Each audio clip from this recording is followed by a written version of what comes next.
All right, Larry, you've talked about this a little bit. Let's debate this one. What is the 49ers' top priority this offseason in terms of like a position group or area of the team they need to address? We all know they need to address a lot of things, but if there's the number one thing, what is it? Well, I mean, to me, what is the biggest difference between the Niners now and the Niners a few years ago? It's linebacker. You used to have the fastest, best linebackers. You were so loaded that you had Aziz Al-Shaair just sitting on the sidelines. You just had dudes. He's awesome. He's like one of the best linebackers and one of the best defenses. You had Greenlaw, Warner, and Aziz all in their prime. And now you're leaning on Kendricks and Wallow and Graham and just guys off the street, slow as hell. They need linebackers, man. They need dynamic, moving linebackers. The good news is you can get them all in all 3 rounds of the draft, but the bad news is they need like 3 of them. I mean, they're linebackers. It's Fred Warner, Bethune's kind of tough. Nick Martin's got concussion problems, and everybody else needs to just leave. So, I mean, they need help badly. It's a great answer. There's so many right answers here. To me, this is an offensive driven team. You don't have Robert Saleh anymore. You're so invested in the quarterback position and left tackle and running back and tight end that you can't be. You got to finish the offense. And the question is, what do you? So I'm going to go on offense on this one. What do you prioritize, offensive line or weapons? You can make the argument for weapons, but I'm going to say offensive lines simply because you drafted Jordan Watkins and Jordan James. You didn't give them a chance. You essentially redshirted them. So does redshirt mean prepare them, get them indoctrinated in the system so that year 2 they're ready to hit the ground running and actually contribute? Or you draft them, don't give them a chance, forget about them, and then get rid of them. It can't be the second one. I liked what I saw from Jordan James in the playoffs, and I liked what I saw from Jordan Watkins whenever he got an opportunity. I think between Watkins and Pearsall and James and McCaffrey and Kittle if he comes back, you're not terrible. You actually have potential there with some youth and some speed. Where are the young guys on the offensive line? Burford's leaving. Barch isn't an option. Connor Colby wasn't good. Brendel isn't good. I don't care how many times the Niners say he is. Plus, he's almost 35. They can't block Leonard Williams. They can't block Byron Murphy. They can't block DeMarcus Lawrence. They got to improve that offensive line. Have to. And maybe it's Elijah Vera-Tucker. Maybe they can do it in free agency, but they got to do that. Yeah, no, you make a good point. I mean, if you look at the Rams offensive line was much higher rated than the Niner offensive line. Who was the one team that actually bothered Seattle? The Rams. Why? And what could they do against Seattle? Yeah. Run the fucking ball. Ran for 6-1 a carry. The Rams in the last game ran as a team for over 5 yards a carry. Shanahan said it the other day on the broadcast. He's like, look, they sit in their 2 deep zone, talking about Seattle. They sit with their 2 deep safeties, and if you can't run them out of it, then it's just fucking game over. I mean, because if you can't run them out of it, then you're just going to have to dump it off underneath against their super fast second level defenders, and no big plays, no explosives. They get explosives, you don't. I mean, that's really it.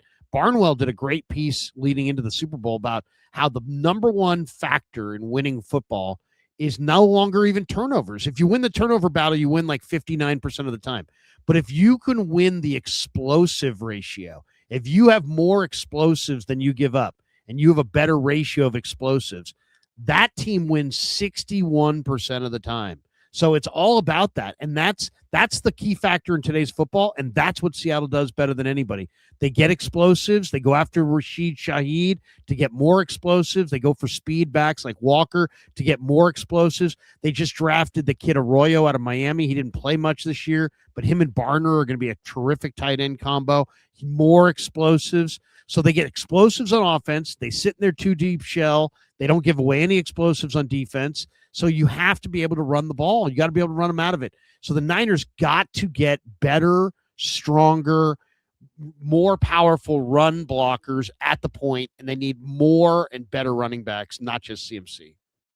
Yeah, I mean, the reason the Niners can't run the ball against the Seahawks aren't really engaging their safeties. They're playing those safeties both very deep. And so what they do is they have a 5-man front, and they ask one of their defensive tackles, either Jaron Reed or Leonard Williams, to 2-gap. Everyone else is 1-gapping. But between those 5 guys, they have and the 2 linebackers, they have all 8 gaps covered. And so they're really beating the Niners at the front line. They're that Leonard Williams, Byron Murphy, DeMarcus Lawrence, Yep. they're defeating the 49ers run game. And if the 49ers are going to beat it, they have to get better at left guard. They have to get better at center. They have to force those safeties to come down and play the run. And right now, they're not. I mean, they can't even get past the first level of the Seahawks defense, is what I'm trying to say. And there's other things that they can do. Like, for example, if you have a great strong arm quarterback or a quarterback with mobility, their quarterback has some mobility, you can make some plays against this defense. If you have a great receiver that has speed that can hit a seam, you can do some things against this defense. But they don't have those pieces. They don't have that dynamic arm quarterback, and then they don't have the great dynamic receiver. They don't have the offensive line to open the holes, and they don't really have the back, even though CMC's a good back. He's lost a step, and he's more of a receiver than a run between the tackles guy. They need to improve their offensive line, get a more dynamic back, add a receiver that can threaten vertically. And then I think Purdy's never going to have the big arm, but he's got a good enough touch that I think, and good mobility, where I think they can make some plays, but they're not going to do it if Seattle's just going to sit back there. And then the Niners have such slow weapons. The watching the all 22 for Niners Seahawks was unlike anything I've ever seen. There was absolutely nothing. There was nobody got away from anybody. Everybody was totally blanketed. It's amazing they had any passing yards at all. So they've got to get faster weapons, stronger line, better back, and that's really it. They lost because of personnel more than anything. You got to understand the Seahawks are a great all-time great defense, but they're small. Their base defense, their Sam linebacker is a safety. Their nickel defense, their Will linebacker is a safety. They're playing their safeties way deep. They're daring you to run the ball. Begging you to run. And if you can't, you got to look inward. Is it your running back's fault? Well, then, I'm just got to point out for Christian McCaffrey, his last 4 games against Seattle, 3.4 yards per carry, 7.2 yards per catch, no touchdowns. So he's not exactly dominating them. And the Seahawks are clearly making their number one priority to shut him down, and they're succeeding. So you got to find a way to run the ball against Seattle. It's way too hard to throw against that freaking defense with all that speed and the safeties back and the different blitzes and pressures, and they don't even have the freaking pressure to get pressure. I mean, you got to run. Got to run. I mean, the way they're set up too, it's like you can make plays on the second level against their linebackers. They over pursue. They're not very disciplined, but their secondary is so good. Their defensive line's so big that, their linebackers don't have to do a whole lot. Drake Thomas and Nick Emanwari, these guys can really run, but they're not the most instinctive best players.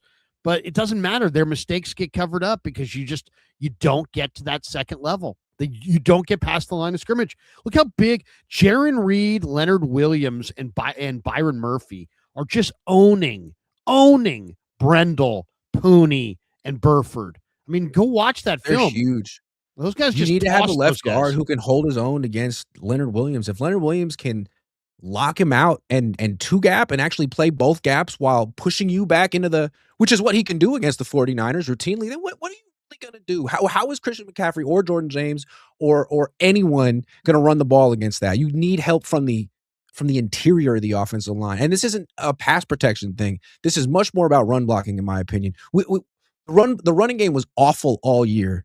And it's not 100% Christian McCaffrey's fault. He got hit in the backfield a lot. No, he had like 5 games where he was averaged under 3 yards a carry. I mean, there's no question. Between the 2 Seattle games in that week, I talked to a couple of my media friends up there who are around the Seahawks every day and go to the facility every day like we do. And I said, what are you hearing about the 49ers? And he's like, off the record, they believe that if they just take away Brock's first read, that their Niner offensive line can't possibly stand up to their 4-man front. So it's literally just about at the snap, take away his initial read, and then nothing. That they don't really have a plan And after then he has that. to bail. And then he has to bail. And he's running because you're Yep. at home. And it even showed very first play of the game in Seattle. You had Brendel help Burford against Leonard Williams. He pushed one arm towards Leonard Williams, and then he turns this way, and DeMarcus Lawrence loops right across his face and Brock Purdy in the face. It's like, bro, the play wasn't over. You got to get the looper coming around. He totally missed him, and the guy hit your quarterback. It's the first play of the game. So I mean, don't show me stats and tell me this line's great. Go watch the film and then show me the line's great. And I would beg that you're not going to find the film that you want. ZC Creative Media says trade for Xavier Worthy. Thoughts? I'm not a big fan of Xavier Worthy. He's a big vertical threat receiver, but his ball skills are totally ordinary. And I bet you if you ask Kansas City right now, they regret drafting him where they did. This is another thing. Stop listening to the players. Supposedly Brett Veach made that pick because Mahomes kept saying, get me Worthy, get me Worthy, get me Worthy. You say, hey, Patrick, I love you, brother. Screw you. I'll do what I want. Don't listen to the players. The players don't know. They know players, but they don't necessarily know. They can't necessarily differentiate the best players. He doesn't seem like necessarily a big downfield threat. I mean, they can't throw the ball down the field at all in Kansas City. And when they get in the ball, it's on like shallow crosses and stuff. So no, I don't. I'm not, terrible ball skills. He's fragile. He's only a go route guy. He doesn't run across the middle. Everything's down the field on the sideline. He's kind of a less pumped up version of DK Metcalf.